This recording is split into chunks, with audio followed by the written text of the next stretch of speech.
let's Not do the yet. purpose. We're gonna do the intro real quick. All right, so this item is the final update related to the update of the Comprehensive Conservation and Management Plan for the CHNEP area. And Dr. Jennifer Shafer will present the update. The purpose is to provide an overview of the updated CCMP and the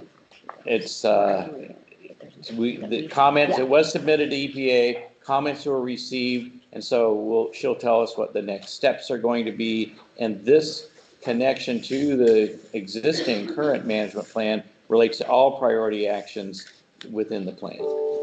So, I mean, it's the update to the whole plan. And just as Jennifer's getting ready to step up here, I wanted to set the stage for this item to just remind everyone why it's important that we update the CCMP. It guides how the CHNEP funding is used and allocated, how our staff time is used. It enables continued federal funding for resource protection in our area to continue to flow down to us. It's a requirement for that federal funding. Some of which is actually distributed directly to our CHNEP member municipalities and agencies, as well as partner organizations. Updating it also is intended to capture the latest science and consensus on the direction of the partnership's collective work to further water quality and habitat goals in the region. And just a note that these updates do not obligate partners to actions, but instead are used to guide how the NEP can use its programmatic and funding support for research, restoration, and public engagement efforts outlined in the strategic plan, the 5-year strategic plan of the organization. So with that, I turn it over to Dr. Shafer. All right. Thank you for your time once again to talk about the CCMP update. And so on behalf of my partner David Shafer and in particular the staff who have really guided this process and provided such significant input, plus all of you who spent time considering all of these issues and helping us identify what your new priorities are to get it into your strategic plan. Thank you. Next slide. So today, as Jennifer mentioned, I'm going to give you an update on where we are on the process. Here's our timeline.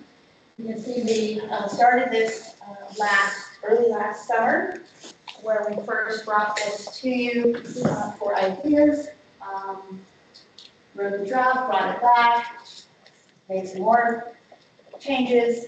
Finally, we're ready to send it to EPA. They received that this fall with a pretty quick turnaround with EPA. And with relatively few comments, and that's what I focus most of my time on today, addressing how we address EPA comments.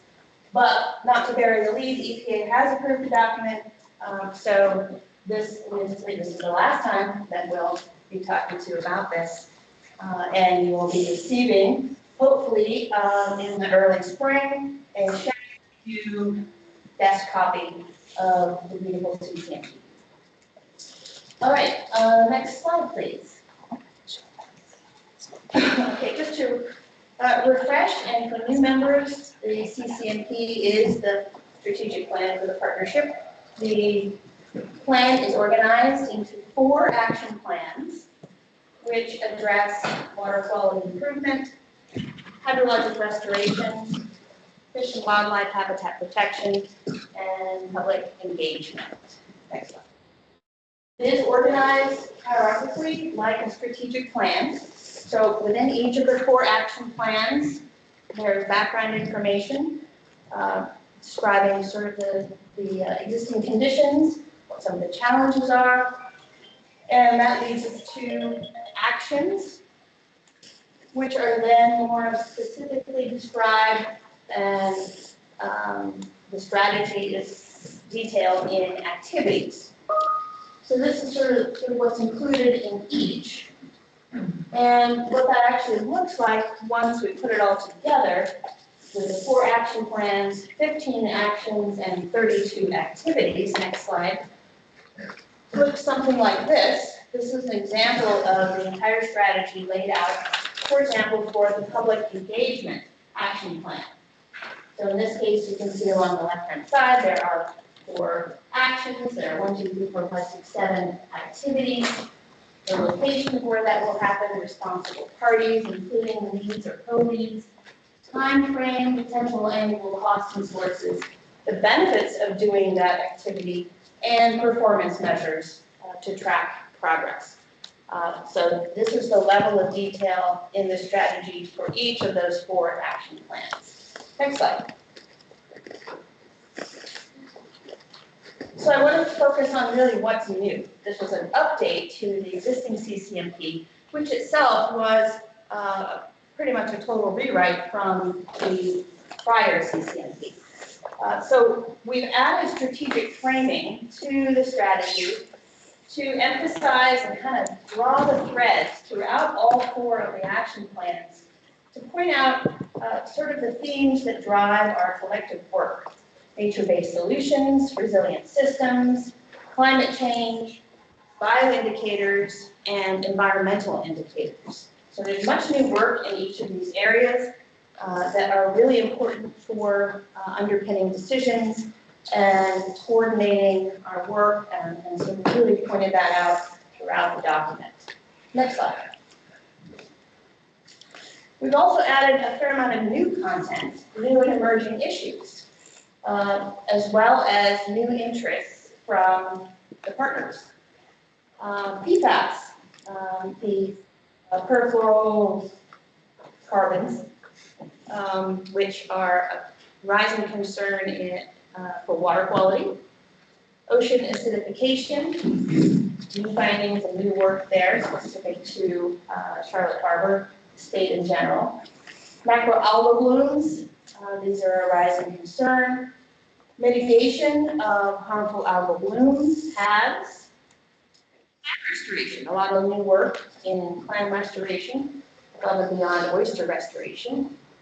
Coordinated large-scale land conservation. There's been a lot of activity, coordinating activity statewide, but inclusive of CHNEP's service area on, for example, Florida Wildlife Corridor, the Everglades to Gulf Conservation Area, which are voluntary programs, but large-scale coordination has allowed progress much faster on land conservation.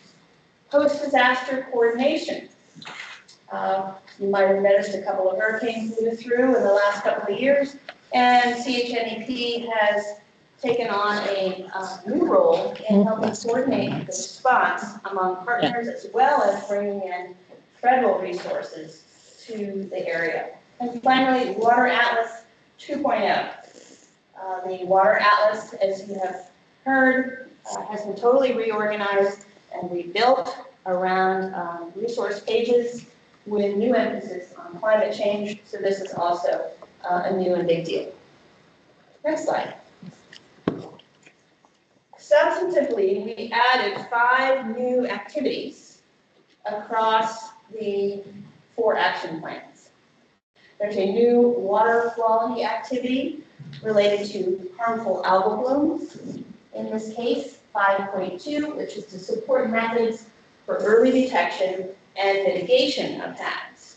The existing chapter focused on prevention, which is also the preferred option, but there's a new emphasis on finding ways to mitigate once the HABs arrive. HR3, natural flow regimes. This is the hydrology action plan. There's a new activity related to the vulnerability assessments and climate action plans that are being produced around the state by every county. So this is simply to support the implementation of those. In the Fish and Wildlife chapter, we added activity 1.3 to the estuarine habitat action. And here we added an activity related to coastal wetlands. So mangroves and salt marsh shorelines. Previously, the CCMP included a similar activity for benthic communities, seagrass in particular.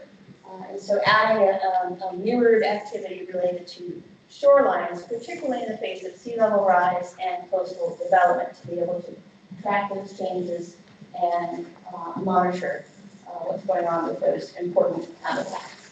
Another one for the Fish and Wildlife Action Plan under the Critical Land and Waterways Action. Here, implement the Habitat Restoration Needs Plan. At the point of the last CCMP, this plan had just been completed, and so now, of course, we need an activity to support implementation.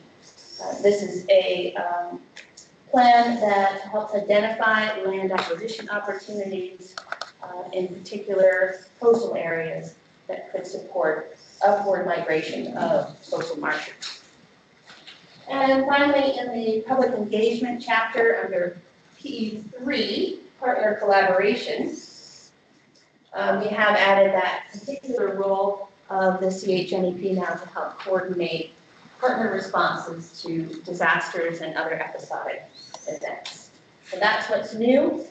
Next slide. Now I want to spend a few minutes talking about the EPA comments and how they were addressed. As I mentioned, they were not extensive. I wouldn't even call them substantive. They're more for clarification. There are 4 common areas that we addressed. So I'll quickly go through those. The slides have a lot of detail, but they're really more for the record. I'll tell you sort of the high-level version of what's going on here. All right, the first comment was that they wanted to see what changed in detail with regard to the strategy. So we simply provided a sort of a track change version, a crosswalk, if you will, between the 2019 strategy and the 2025 strategy. So for the each of the 4 action plans, we provided tables like these that show exactly what changed with regard to the wording, adding new activities, etc. Next slide.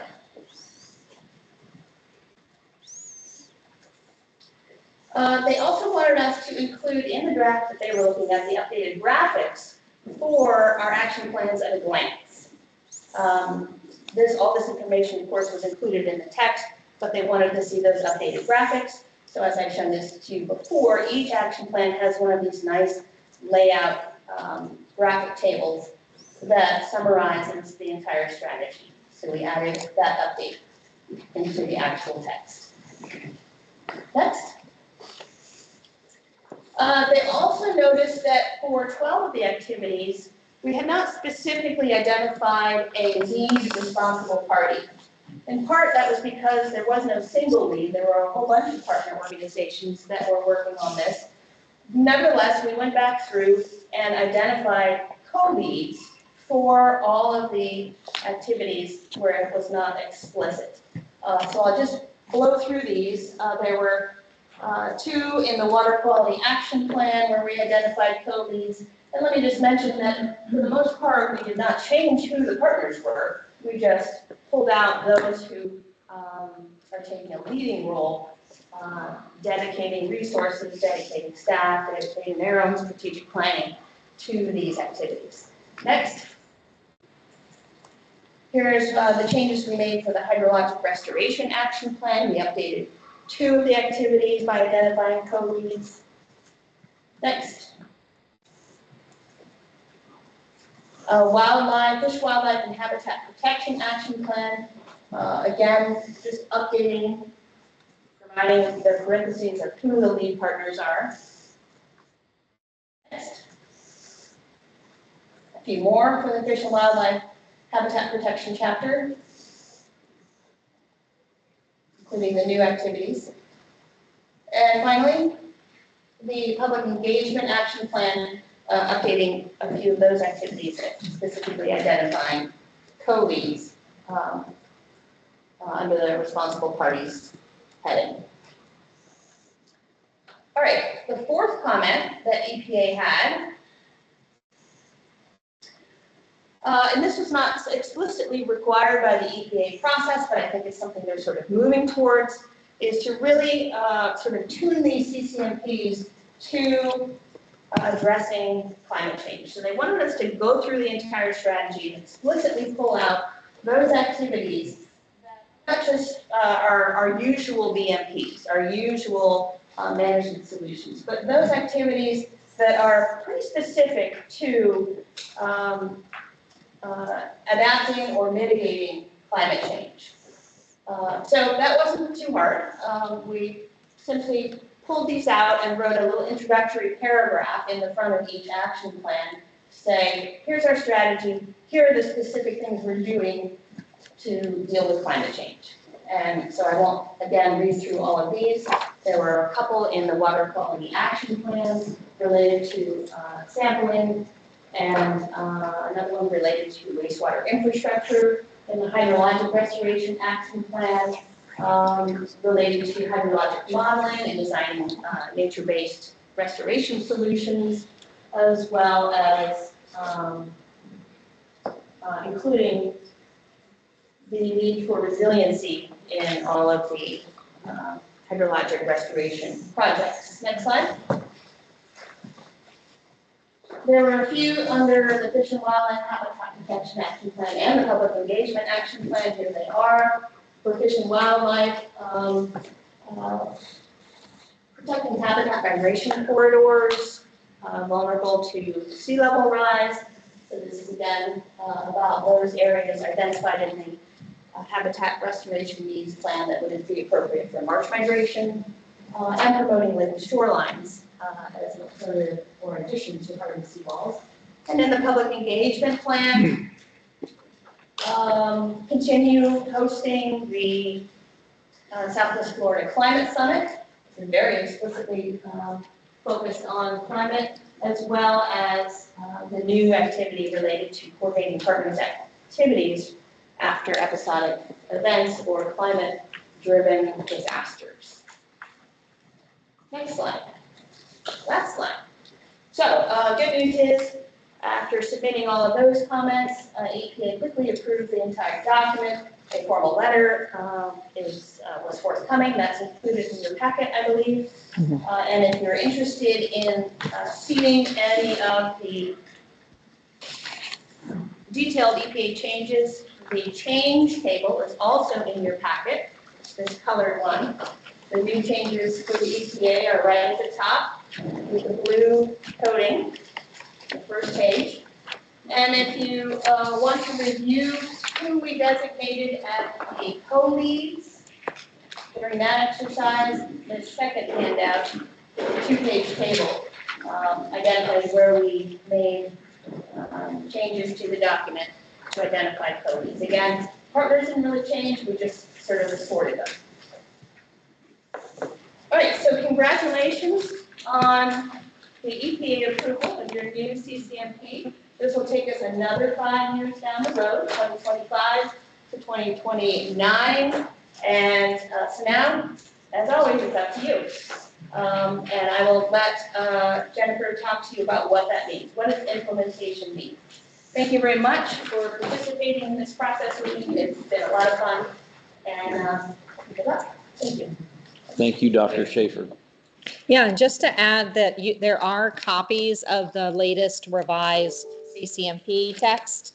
Of course, as Jennifer mentioned, it will be designed, for a coffee table book similar to our last one that you will all receive a copy of. But if you would like in the interim to take this copy, you are welcome to take the copy that there's several all around the room. But that will reflect these latest changes. And as Jennifer said, I think, we're really excited to unveil this. We send this to every local elected leader, every state elected, a legislator, and every federal legislator. So it is really our guiding document, our strategic plan for the next 5 years. And we plan to roll up our sleeves and dive into implementing these actions and activities to fulfill our mission of uniting Central and Southwest Florida to protect water and wildlife with your help, because it's a partnership. We have a small staff to assist the partners, but really it is the collective efforts of all of our different entities that make this plan a reality. So I'm looking forward to working with you all on implementing it, and I'll turn it back to our chair. Great. Thank you very much.